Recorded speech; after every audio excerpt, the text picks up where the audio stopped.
Hello, how's it going, everyone? Mr. Ocampo here with another two chapters of Things Fall Apart. We are almost to the end, kids. This is actually part number 3 of the novel. I'm really excited. I hope you are too. Hope your day is going well. Sorry I'm late. I scheduled the stream for 12 o'clock and forgot that I had some meetings. And then by the time I got set up, it's already 12:45. But I'm hoping that we finish these next two chapters, even though they are incredibly important. I hope we finish these in the next hour or so because I have to get ready for swim practice next. It's been a crazy time, but thank you so much for joining me. If you're just tuning in, we are reading Things Fall Apart. This is part 3, chapter 20. Okonkwo, we've learned all about his personality, his style, his culture. He's been in exile in his motherland of Mbanta for 7 years, and he's now on his way back. And then the last chapter, chapter 19, the biggest takeaway was as he's preparing to leave, he throws a feast for his mother's family, his mother's side of the family in Mbanta. And the biggest takeaway is they really put an emphasis on family and unity. And the elders of the clan say, I kind of got like a okay boomer vibe from them, but I think they had to take it to heart. They were afraid for the younger generation. They were afraid for the clan because the younger generation doesn't understand. They don't have the same values of family and unity. They don't know what it's like. So I think that's a bit of foreshadowing. They are afraid for the clan. They're afraid for its future because of this divide. And we are going to see in chapter 20 what that really means. So without further ado, kids, chapter 20, Things Fall Apart. 7 years was a long time to be away from one's clan. Man's place was not always there, waiting for him. As soon as he left, someone else rose and filled it. The clan was like a lizard. If it lost its tail, it soon grew another. Okonkwo knew these things. He knew that he had lost his place among the 9 masked spirits who administered justice in the clan. He had lost the chance to lead his warlike clan against the new religion, which, he was told, had gained ground. He had lost the years in which he might have taken the highest titles in the clan. But some of these losses were not irreparable. He was determined that his return should be marked by his people. He would return with a flourish and regain the 7 wasted years.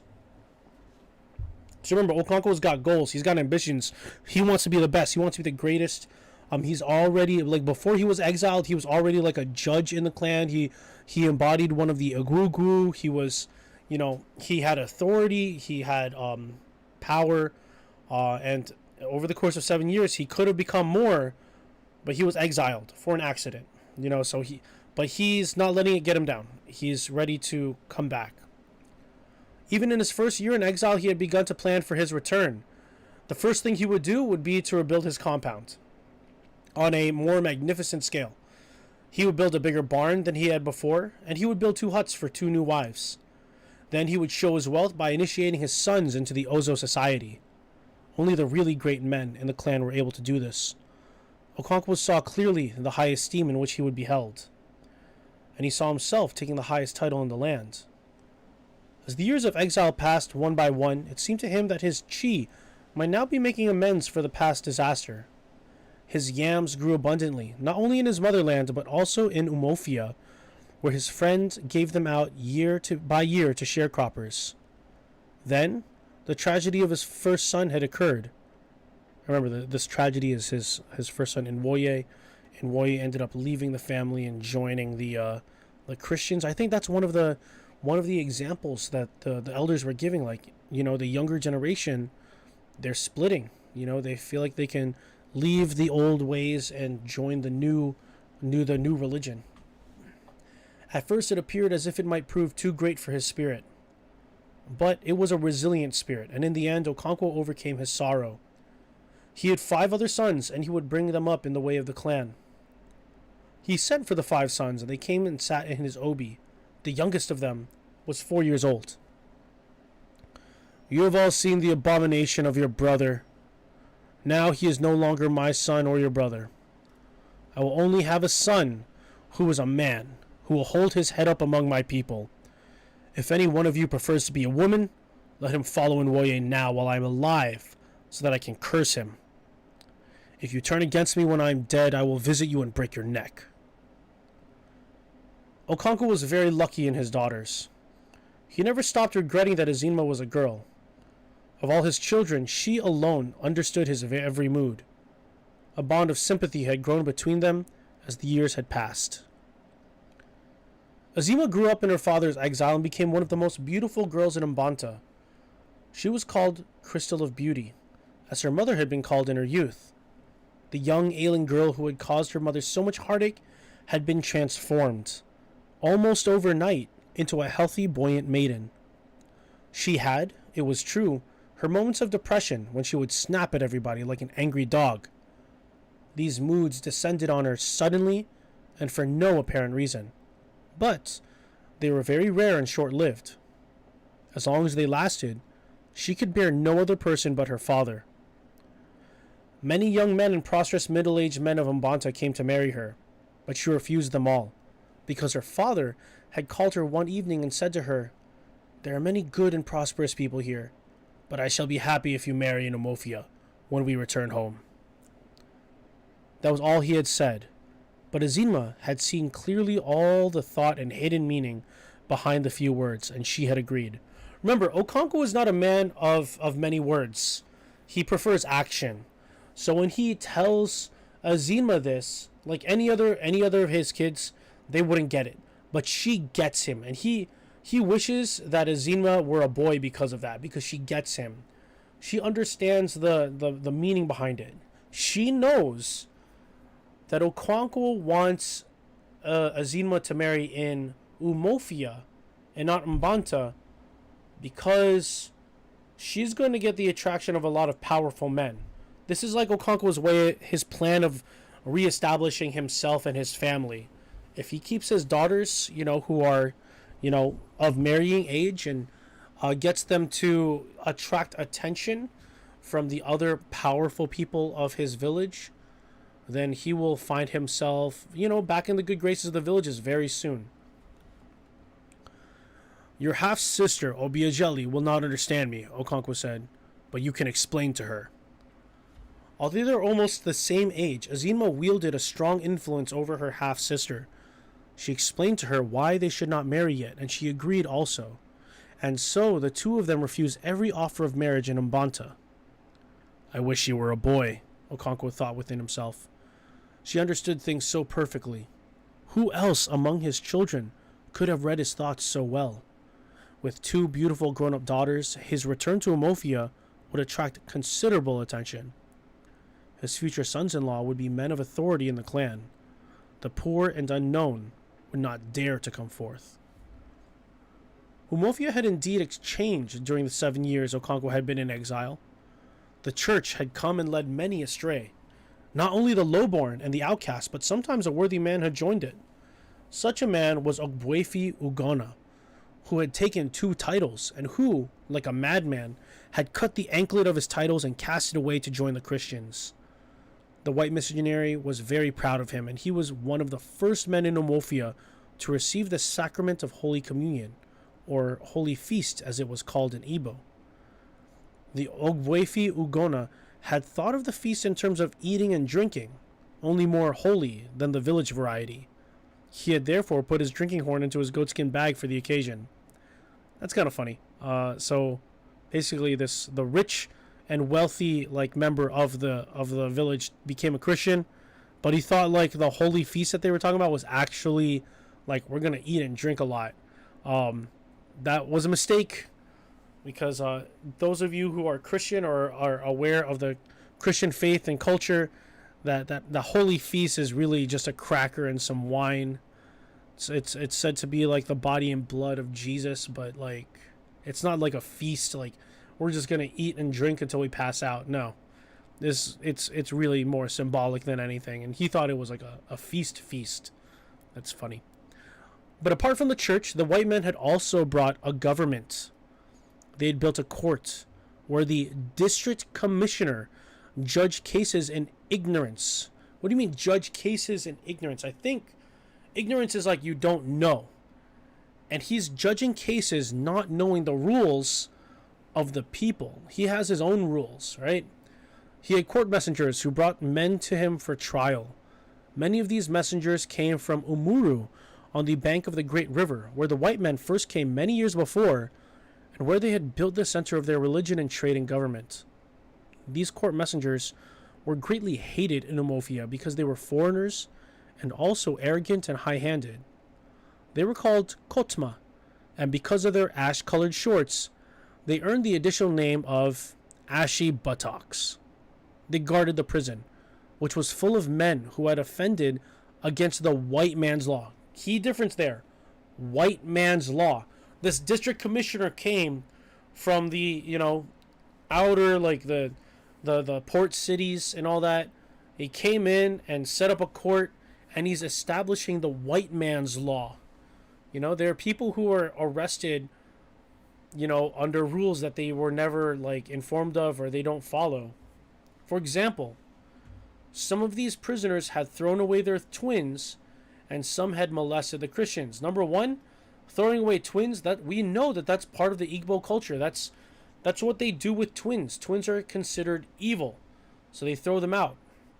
And two, molesting the Christians, it depends on what their definition of molestation is. I mean, maybe what they're doing is, they're punishing the Christians for something that they didn't know that they did. Or maybe they're, trying to assert themselves over the Christians in a way that they know is, proper and correct. But to the white man's law, both of these crimes are crimes, and they're arrested. They were beaten in the prison by the Kotma and made to work every morning, clearing the government compound and fetching wood for the white commissioner and the court messengers. Some of these prisoners were men of title who should be above such mean occupation. They were grieved by the indignity and mourned for their neglected farms. As they cut grass in the morning, the younger men sang in time with the strokes of their machetes. Kotma of the ashy buttocks, he is fit to be a slave. The white man has no sense. He is fit to be a slave. The court messengers did not like to be called ashy buttocks, and they beat the men, but the song spread in Umofia. Okonkwo's head was bowed in sadness as Obierika told him these things. Perhaps I've been way too long, Okonkwo said, almost to himself. But I cannot understand these things you tell me. What is it that has happened to our people? Why have they lost the power to fight? Have you not heard how the white man wiped out Abame? Asked Obierika. I have heard, said Okonkwo. But I have also heard that Abame people were weak and foolish. Why did they not fight back? Had they no guns and machetes? We would be cowards to compare ourselves with the men of Abame. Their fathers had never dared to stand before our ancestors. We must fight these men and drive them from the land. It is already too late, said Obierika sadly. Our own men and our sons have joined the ranks of the stranger. They have joined his religion, and they help to uphold his government. If we should try to drive out the white men in Umofia, we should find it easy. There are only 2 of them. But what of our own people who are following their way and have been given power?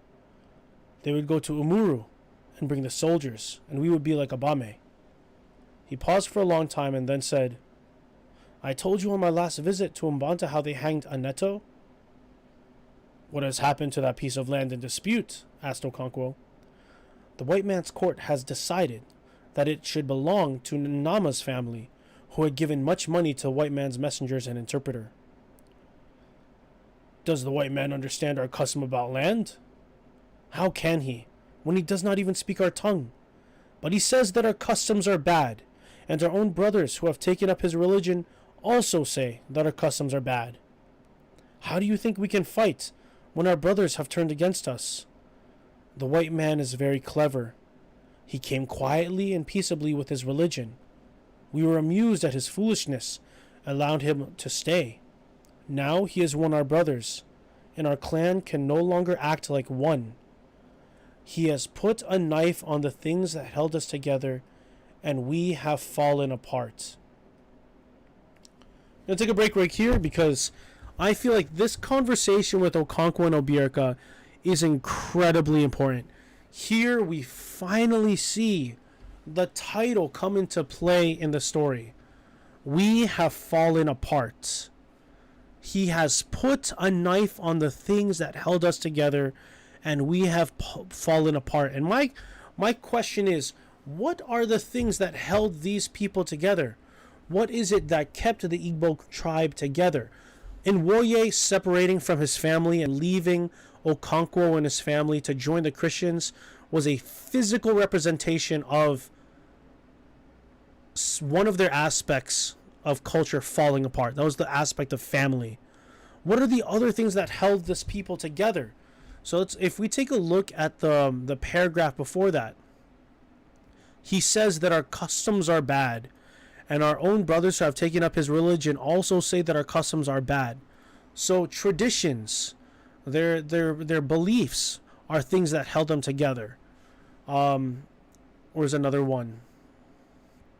It was something about government. They have joined his religion and they help to uphold his government. So their system of rules versus our system of rules, you know, the Igbo system of rules held them together, but now that was all, you know, thrown apart. It's everything that the Europeans, these colonists, have brought: their religion, their faith, their system of government, their customs and traditions, their values and beliefs are the knife that held us together, on the things that held us together. You know, like, if you're part of a culture, we know from studying like the invisible web, from studying this culture for the last like 3 months, that the Igbo people have their own civilization. They have their own way of doing things. And when the Europeans showed up and started telling them like, hey, your religion is bad, your customs are bad, the way you do things is bad, we have, you know, better technology, we have better, like, you know, ways of doing stuff, yours isn't valid, that's what causes this whole idea of falling apart. And this is why we're in part 3 of the book. Part 1 was all build up for us to understand what this culture is all about. Part 2 is the transition. We see the little bit of changes. The white people are starting to show up, the colonists, and the religion is starting to take hold. And now in part 3, we're starting to see where things fall apart. And Obierka is telling it to Okonkwo, but Okonkwo hasn't really experienced it yet. I get the feeling that he's going to experience it in a big way. How did they get a hold of Aneto to hang him? Asked Okonkwo. When he killed Oduche in the fight over the land, he fled to Aninta to escape the wrath of the earth. This was about 8 days after the fight, because Oduche had not died immediately from his wounds. It was on the 7th day that he died, but everybody knew that he was going to die, and Aneto got his belongings together in readiness to flee. But the Christians had told the white man about the accident, and he set his Khatma to catch Aneto. He was imprisoned with all the leaders of his family. In the end, Oduche died, and Aneto was taken to Umuru and hanged.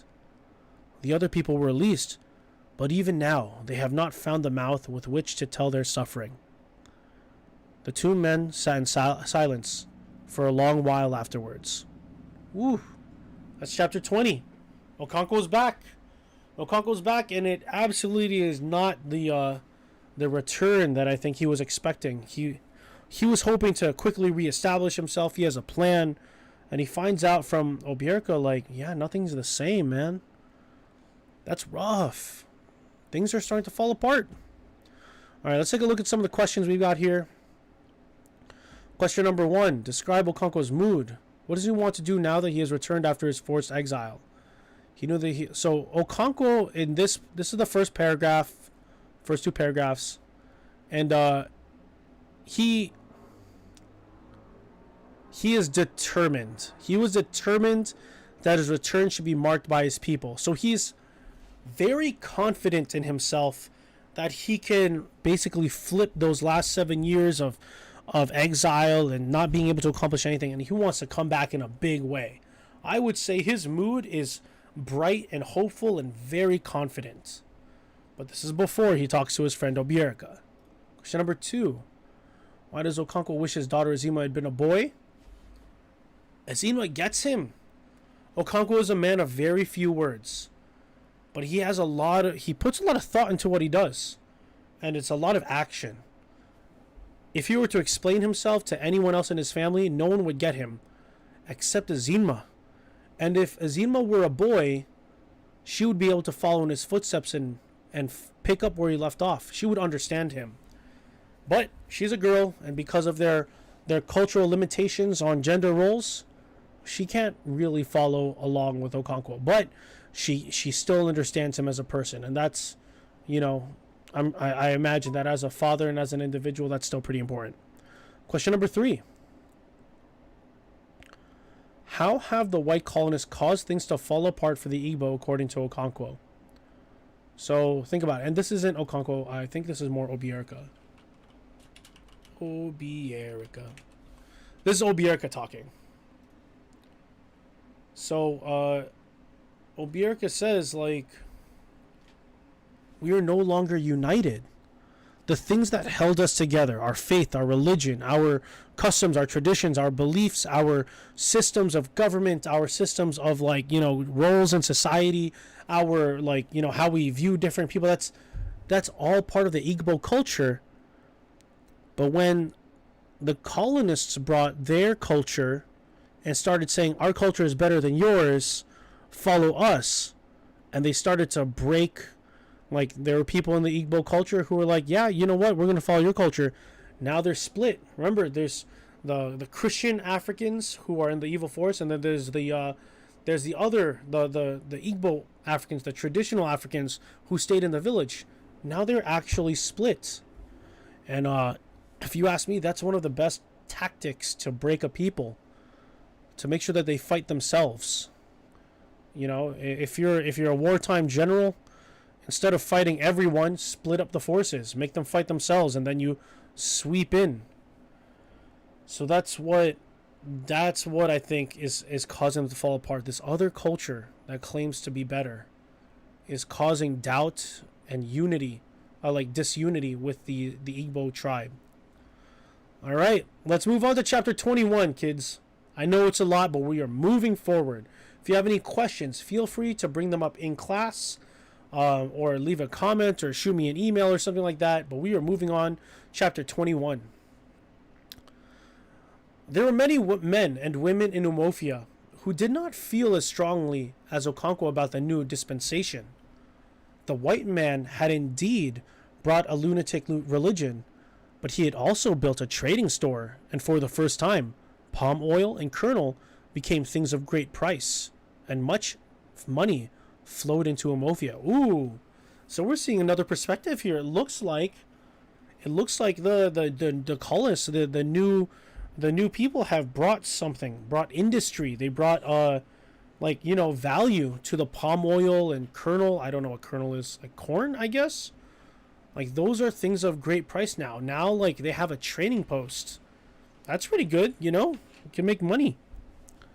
And even in the matter of religion, there was a growing feeling that there might be something in it after all. Something vaguely akin to method in the overwhelming madness. Just like in Woye, something makes sense about this religion. Maybe this religion does have some merit. I'll be honest, not all religions, are for everyone. There's nothing that I can safely say is oh yeah, this is for everyone. But for some, like in Woye, this religion might make things make sense, and that's okay. I'm a proponent for believing what you want to believe, and if it helps you in your life, go for it. As long as it doesn't harm people. But it looks like, in some ways, this religion might be harming, the people, because it's causing them to split. I don't know. This growing feeling was due to Mr. Brown, the white missionary, who was very firm in restraining his flock from provoking the wrath of the clan. One member in particular was very difficult to restrain. His name was Enoch, and his father was the priest of the snake cult. A story went around that Enoch had killed and eaten the sacred python, and that his father had cursed him. Mr. Brown preached against the excess of zeal, Everything was possible, he told his energetic flock. Hold on one second. Everything was possible, he told his energetic flock. Sorry, I got lost. But everything was not expedient. Everything is possible, but it's not fast. Be patient. And so Mr. Brown came to be respected even by the clan because he trod softly on its faith. Don't you hate those people who like are super pushy? Like those people who really try to sell it to you. They're like really up in your face about it. Mr. Brown is not like that. He is like, I'm here to preach the good word, but I'm not going to step on anyone's toes. We're just going to be here. If you want to listen, you want to listen. If you don't, that's cool. Low-key, I hope that I'm kind of like Mr. Brown. You know, I really want you to pay attention in class, but I'm not going to kill you over it. I'm not going to like, you know, relentlessly call you every day and, you know, make you feel like crap because you don't show up to my classes and stuff. No. I hope that I'm like Mr. Brown and that I tread softly on my faith. He made friends with some of the great men of the clan, and on one of his frequent visits to the neighboring villages, he had been presented with a carved elephant tusk, which was a sign of dignity and rank. One of the great men in the village was called Acuna, and he had given one of his sons to be taught the white man's knowledge in Mr. Brown's school. Whenever Mr. Brown went to that village, he spent long hours with Acuna in his obi, talking through an interpreter about religion.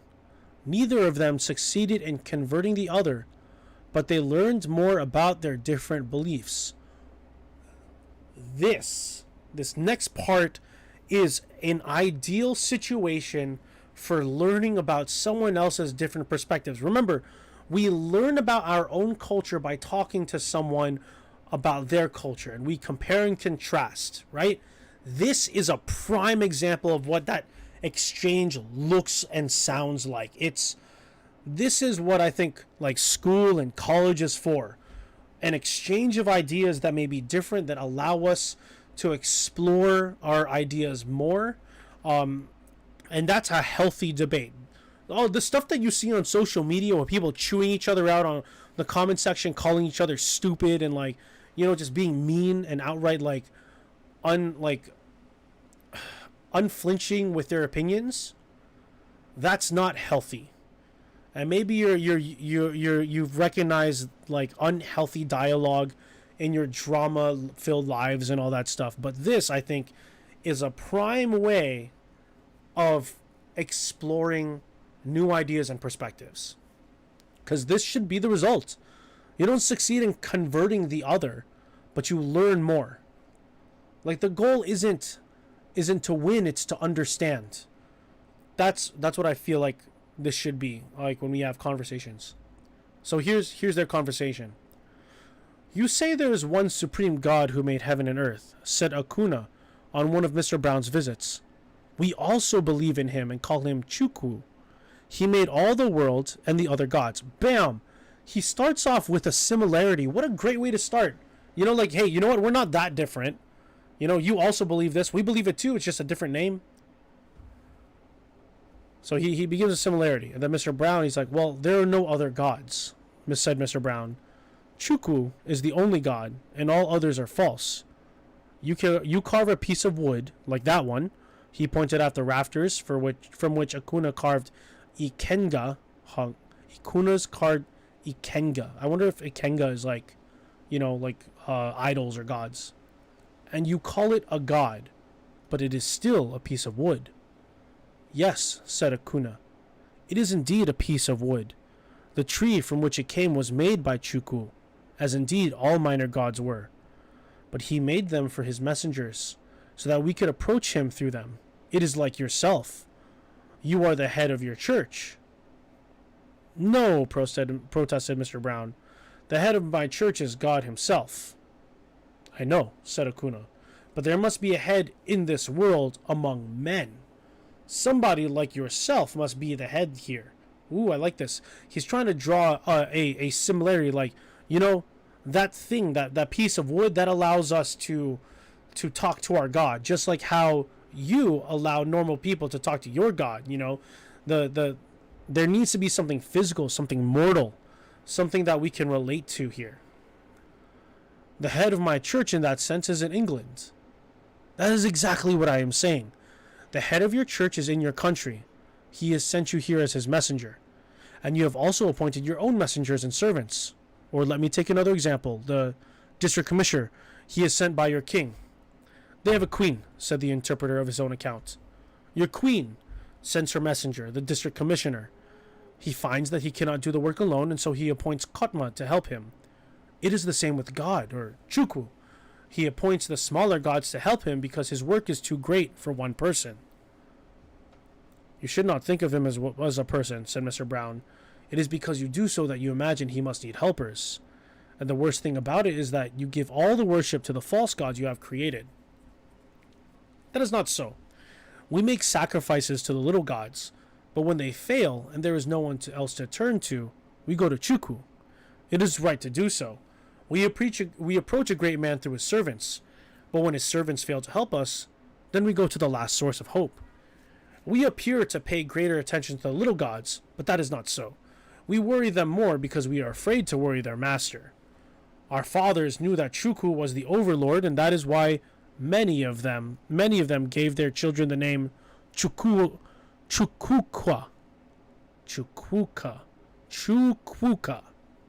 Chukwu is supreme. Okay. So that's... You see, like, the way that Akuna is talking about the Igbo religion, it makes sense. He has logic to it. Just like how, Mr. Brown talks about his religion, Christianity. It's just different perspectives. You said one interesting thing, said Mr. Brown. You were afraid of Chukwu. In my religion, Chukwu is a loving father and need not be feared by those who do his will. But we must fear him when we are not doing his will, said Akuna. And who is to tell his will? It is too great to be known. In this way, Mr. Brown learned a good deal about the religion of the clan, and he came to the conclusion that a frontal attack on it would not succeed. And so he built a school and a little hospital in Umofia. He went from family to family begging people to send their children to his school. But at first they only sent their slaves or sometimes their lazy children. Mr. Brown begged and argued and prophesied. He said that the leaders of the land in the future would be men and women who had learned to read and write. If Umofia failed to send her children to the school, strangers would come from other places to rule them. They could already see that happening in the native court, where the district commissioner, that's DC, district commissioner, was surrounded by strangers who spoke his tongue. Most of these strangers came from the distant town of Amuru on the bank of the great river, where the white man first went. In the end, Mr. Brown's arguments began to have an effect.